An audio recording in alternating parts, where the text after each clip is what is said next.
잠언 29장 6절을 같이 보시겠습니다. 악인이 범죄하는 것은 스스로 올무가 되게 하는 것이나 의인은 노래하고 기뻐하느니라. 아멘. 하나님의 주인 되심을 인정하는 사람은 하나님을 노래하며 살고 하나님을 기뻐하며 사는 줄 믿습니다. 어떤 일을 만나도 하나님의 선하신 뜻이 분명히 있다. 그렇기 때문에 겸손히 주의 뜻을 구하며 믿음의 길을 걷습니다. 하지만 하나님의 주권을 인정하지 않는 사람은 어떻게 되겠습니까? 고집을 꺾지 못하기 때문에 잘못된 길인 줄 알면서도 때로는 스스로 올무에 걸어 들어가는 일이 벌어질 수 있는 겁니다. 그렇게 살았던 사람이 바로 히스기야의 아들 므낫세 왕이었습니다. 역대하 33장 1절과 2절을 같이 보시겠습니다. 므낫세가 왕 위에 오를 때에 나이가 12세라 예루살렘에서 55년 동안 다스리며 여호와 보시기에 악을 행하여 여호와께서 이스라엘 자손 앞에서 쫓아내신 이방 사람들의 가증한 일을 본받아. 아멘. 하나님께서 히스기야의 생명을 살려주시고 죽기까지 그 사이에 태어난 아들이 므낫세입니다. 므낫세는 왕이 됐을 때 어떤 일이 벌어졌겠어요? 내 아버지, 사랑하는 아버지를 목숨을 취해 가신 하나님이 도무지 이해가 되지 않았을 겁니다. 그러니 아버지가 돌아가신 다음에 그간 일이 무엇이겠습니까? 마음속에서 하나님의 주권을 인정하지 않아요. 왜 멀쩡히 살아계신 우리 아버지 하나님 데려갑니까? 이런 반발심에 그는 하나님의 주권을 인정하지 않고 더 나아가서 아버지가 믿었던 하나님을 아들은 대적하는 상황이 벌어지고 맙니다. 그래서요, 역대하 33장 9절 말씀을 우리가 또 이어서 보시겠습니다. 유다와 예루살렘 주민이 므낫세의 꾀임을 받고 악을 행한 것이 여호와께서 이스라엘 자손 앞에서 멸하신 모든 나라보다 더욱 심하였더라. 아멘. 므낫세는 아주 적극적으로 이스라엘 백성들을 꼬임에 빠져서 하나님 버리게 만들었습니다.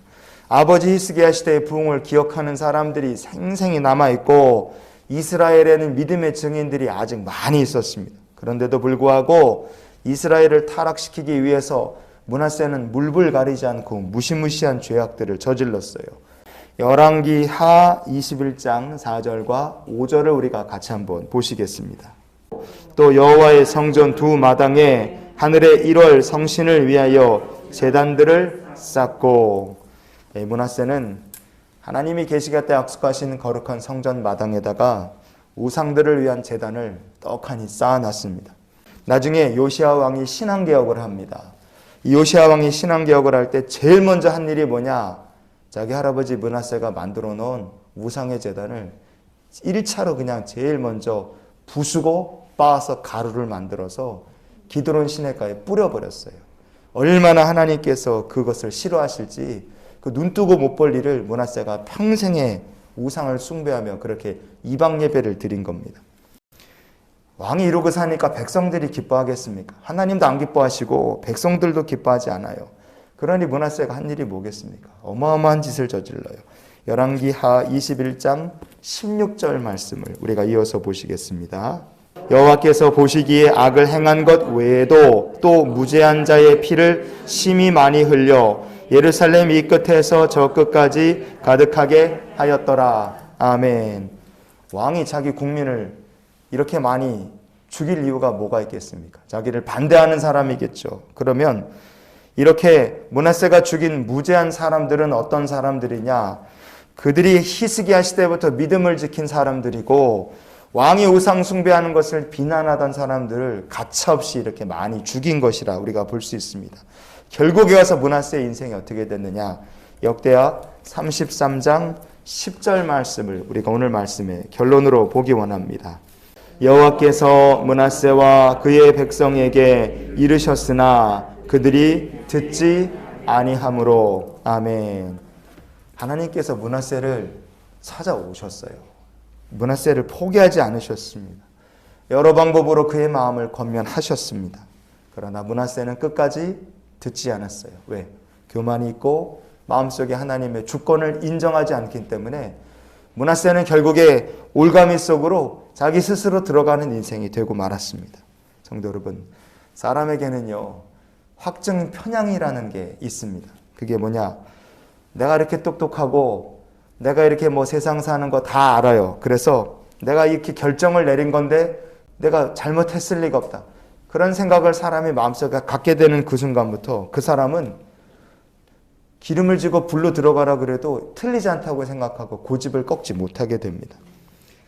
그래서 하나님의 주권을 인정하지 않는 사람은요, 스스로 그 자기 고집을 꺾지 못하기 때문에 자기가 자기 발로 올무에 들어가서 인생을 스스로 망치는 삶이 될 수밖에 없습니다. 하지만 우리가 하나님의 주권을 인정하는 순간 우리의 삶이 달라지게 될 줄 믿습니다. 주의 인도하심을 받기 때문에 날로 더욱 귀한 은혜를 우리가 누리게 되고요. 주의 인도하심이 함께 하시니 죄인인 우리들에게 하나님 내리시는 은혜가 있으므로 평안을 누리고 복을 누리게 될 줄 믿습니다. 그래서 악인이 범죄하는 것이 결국 자기 교만과 고집을 꺾지 못하기 때문임을 우리가 기억하며 이런 기도로 오늘 하루 우리가 살았으면 좋겠어요. 주님, 오늘도 저에게 겸손한 마음을 주시옵소서. 하나님의 주권에 순종할 수 있는 겸손한 마음, 낮은 마음, 예수 그리스도의 마음으로 오늘을 사는 우리 모두가 될 수 있기를 주의 이름으로 축원을 드립니다.